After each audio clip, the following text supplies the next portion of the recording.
Fala pessoal, sejam todos bem-vindos. Bora aqui para mais um conteúdo, mais uma notícia, trazendo para vocês as últimas informações diretamente de Brasília. Pessoal, vamos aqui com comentários do 4x4, o canal aí sempre nos informando e trazendo a notícia em primeira mão. Se não é inscrito no canal, se inscreva, deixe seu like e seu comentário, que isso faz uma enorme diferença para a gente aqui dentro da plataforma. O YouTube entende que o conteúdo é relevante e entrega para mais pessoas. E não se esqueçam também de comentar aí de qual cidade vocês estão nos assistindo. Agora bora para o conteúdo. Constantino.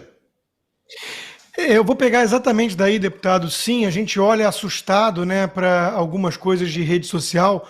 O advento das redes sociais foi fundamental para a direita, mas também, enfim, empoderou um bando de idiota que fica só no Fla-Flu e tudo é personalizado, tudo é um contra o outro. De repente todo mundo virou traidor. Algumas contas de anonimato, né, vêm e fazendo dossiês, e eu já sou traidor, eu que estou há 30 anos defendendo isso, né, eu virei traidor, porque tudo se resume a quem o Bolsonaro mandou apoiar ou não mandou, ou o Deltan traiu ou não traiu, ou a crise ou não sei o quê. E o Ronald Reagan dizia, né, se o sujeito concorda 80% comigo, ele é 80% amigo e não 20% inimigo. Eu quero pegar daí para fazer uma pergunta que não quero colocá-lo em mais uma saia justa, mas eu quero entender, porque eu estou na mesma página. Eu não tenho partido, ao contrário do senhor, que tem uma questão partidária que tem que ser levada em conta, eleitoral que tem que ser levada em conta. Eu não sou candidato a nada, eu não tenho partido, eu sequer moro no Brasil mais seguro como cidadão americano, mas eu quero o bem do Brasil e eu luto por isso há 30 anos, com meus 15 livros publicados e vários veículos de comunicação que eu passei e por aí vai. E eu estou pensando o seguinte, hoje a direita deveria estar unida em prol de algumas pautas comuns prioritárias. Então eu vou dar um exemplo. O Girão, meu amigo Girão, que agora está no Partido Novo, não estava antes, eu já o admirava muito politicamente falando também antes, ele está no Partido Novo, tem mais coerência. Ele, na questão das armas, esbarra em aspectos que para os bolsonaristas pode ser até mortal, ele não é um grande defensor das armas, do porte de armas, né? Mas ele é uma das vozes mais relevantes contra o STF e o arbítrio de poder supremo. Ou seja, ele enfrenta o Xande. Aí eu vou pegar dois governadores, para não ficar só no do seu partido, que seria uma baita saia justa, para fazer meu ponto. O Zema e o Tarcísio. Duas grandes promessas, gestores eficientes, mais alinhados à direita, condições normais de temperatura e pressão, mas eu não tenho dúvida que o país estaria em ótimas mãos se estivesse com o Romeu Zema ou se estivesse com o Tarcísio de Freitas sendo gerido em vez de uma turma aí da esquerda e tudo mais. Só que ambos são muito tímidos, para não dizer até coisa pior do que isso, quando o assunto, para mim, que é a prioridade no país hoje, é o Alexandre de Moraes e o Supremo. Que o senhor, por exemplo, é um dos que mais me representam, porque o senhor tem coragem de enfrentar.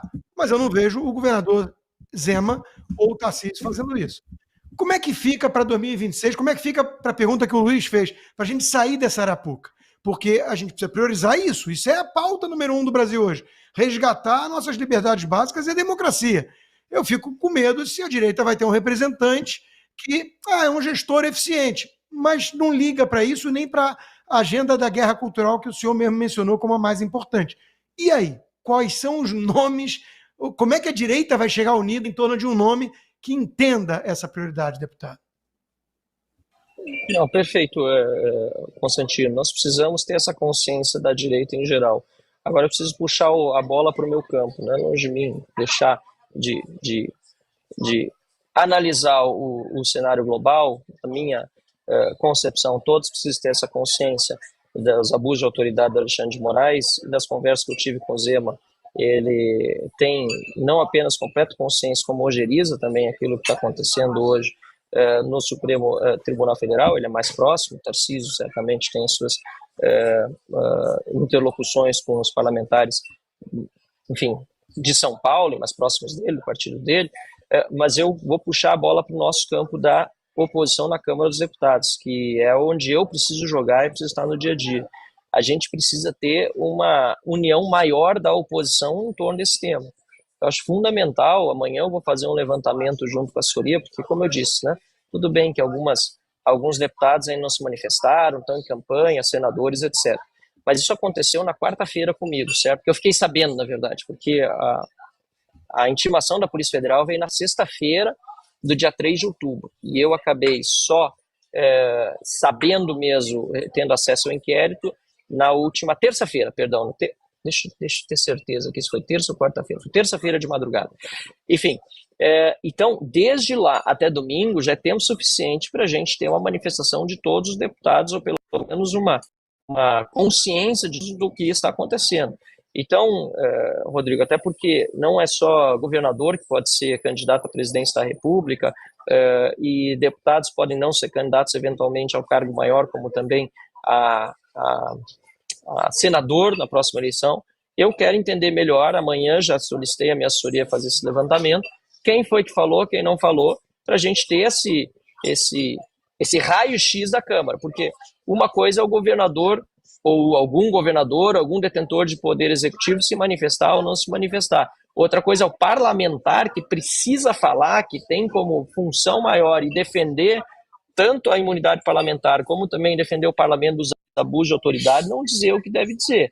Então eu puxo para o meu assado, puxo essa bola para o meu campo e me comprometo aqui com 4x4, inclusive, a fazer esse levantamento para a gente poder apresentar para os brasileiros, né, quem é que, afinal de contas, realmente está fazendo o trabalho de oposição e fazendo o trabalho parlamentar de expor para o país o que está acontecendo e quem não está. Acho que essa cobrança não só é válida, como é necessária, afinal de contas, o eleitor merece saber quem são os deputados e senadores que estão do nosso lado.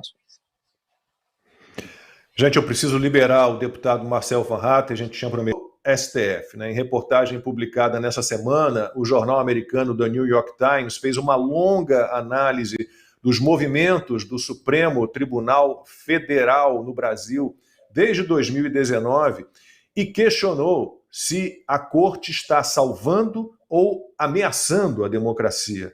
No artigo, Jack Nickas, chefe da sucursal brasileira, explica que logo depois da posse de Jair Bolsonaro, o STF decidiu conceder a si mesmo o poder de abrir uma investigação criminal sobre críticas contra a Corte. No artigo, o Nickas também menciona a prisão do ex-deputado federal Daniel Silveira. Ele também contextualiza o embate entre o ministro Alexandre de Moraes e as redes sociais e dá destaque à ofensiva do judiciário contra a revista Oeste. O New York Times classifica o Moraes como uma espécie de xerife da internet brasileira, nomeado pela própria Corte. E diz ainda que várias dessas investigações são conduzidas pelo próprio ministro e que elas sempre miraram apoiadores da direita, cidadãos comuns e parte da imprensa. Ô Luiz, e não dá para dizer que o New York Times, digamos, seja petista, comunista, socialista. É um jornal de esquerda e finalmente, né, o chefe da sucursal aqui no Brasil percebeu que, opa, pelo menos essa dúvida tem que existir, né? Estão salvando ou estão ameaçando a democracia? Bom, a gente sabe a resposta, Luiz.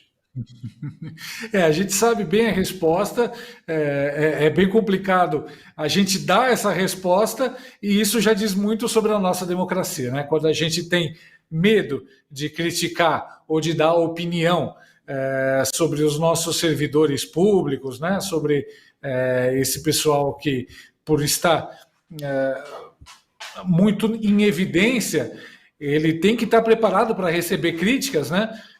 Bom, quando a gente não tem nem o direito de criticar esses caras que são tão regiamente pagos por nós mesmos, alguma coisa está de errado nessa democracia que eles dizem ser inabalada.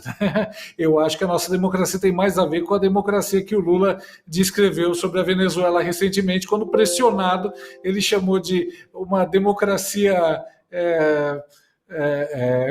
não muito agradável, né? Uma democracia desagradável. Acho que a gente está mais para esse tipo de democracia.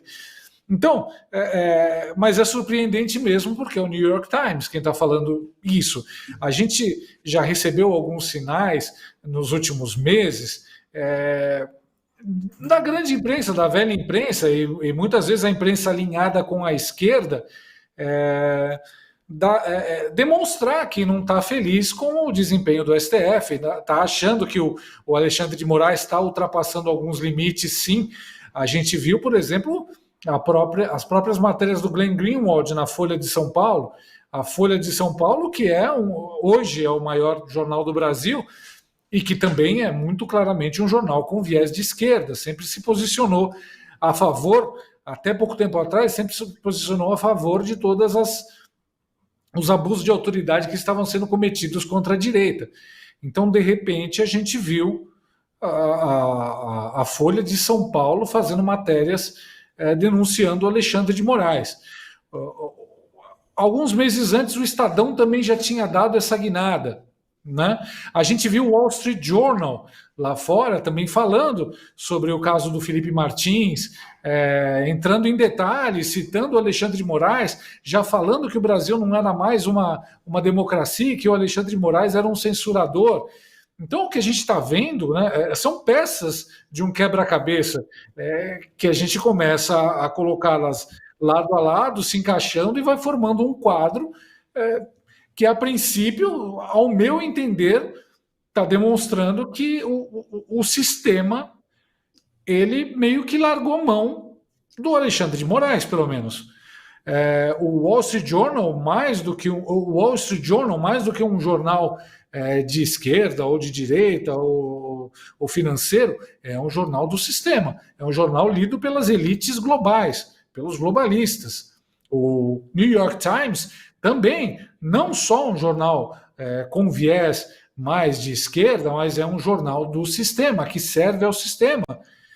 Por todas as denúncias que os parlamentares do Brasil fizeram quando foram para os Estados Unidos, para Washington, falar com os parlamentares republicanos americanos, por todas as denúncias que a gente vem acompanhado por meio do Paulo Figueiredo, por meio aquela deputada da Flórida, que agora me falha a memória, não consigo me lembrar do nome Maria dela. Elvira Salazar. Maria Elvira Salazar, sim, por todas essas denúncias, esses acompanhamentos que a gente está tendo, a gente já sabe que quem concedeu todos esses poderes ao Supremo, em especial a pessoa do Alexandre, foram os americanos, foi a equipe do Biden, foi o secretário de Segurança e todo aquele pessoal que veio para cá em 2022, em julho, né, para dizer que veio se assegurar de que as eleições ocorreriam normalmente, democraticamente no Brasil em 2022. Mas mais tarde nós ficamos sabendo por essas denúncias, por vários documentos, que havia a mão do governo Biden, do pessoal que trabalha com ele, da administração Biden, por trás desse crescimento da censura que surgiu no Brasil. Então, o recado que eu estou vendo nesse momento é que quem deu o poder para esses caras, hoje em dia não está mais em condições de sustentar esse poder. Hoje em dia não está mais em condições de manter esse pessoal com esse poder de censura e de abusos de poder aqui no Brasil. É claro que... É isso aí, pessoal, e vamos aqui para mais uma notícia. Eleitores veem com desconfiança empate técnico de candidatos em pesquisas de segundo turno. Internautas pedem investigação da Justiça Eleitoral sobre empresas que têm errado com frequência a disparidade e os resultados das eleições. Com a confirmação do segundo turno das eleições 2024 em 54 cidades brasileiras, incluindo 15 capitais, as pesquisas de intenção de voto já começaram a ser divulgadas. Contudo, o fenômeno do empate técnico tem alimentado críticas e questionamentos por parte do eleitorado, especialmente após os erros observados no primeiro turno. Em 2022, diversos institutos de pesquisa apresentaram resultados que diferiram drasticamente dos dados oficiais do Tribunal Superior Eleitoral, com algumas falhas de até 23 pontos além de margem de erro. O histórico problemático volta a fomentar dúvidas sobre a credibilidade das empresas de pesquisa e o impacto que suas projeções podem ter no processo eleitoral, como também preocupações sobre possíveis influências na decisão dos eleitores e na própria democracia. Neste ano, os erros no primeiro turno foram novamente carimbados em centenas de cidades, e a situação tem se repetido no segundo turno, com a prevalência de empates técnicos em várias disputas. Nas redes sociais, internautas expressam ceticismo e ironia, sugerindo que os institutos de pesquisa podem estar sendo excessivamente cautelosos para evitar repetir os erros do passado. Outros questionam se as disputas estão, de fato, tão acirradas quanto os números indicam. As críticas sugerem que, mesmo com tentativa de projetar uma competição equilibrada, os erros continuam, muitas vezes fora das margens de erro, o que seria motivo suficiente para uma investigação mais rigorosa da Justiça Eleitoral. Nas redes sociais, eleitores ironizaram sobre a possibilidade de um terceiro turno, dada a recorrência dos empates. É isso aí, pessoal, agradeço a vocês pela companhia. Se não é inscrito no canal, se inscreva, deixe seu like e seu comentário, que isso faz uma enorme diferença. Desde já agradeço, valeu!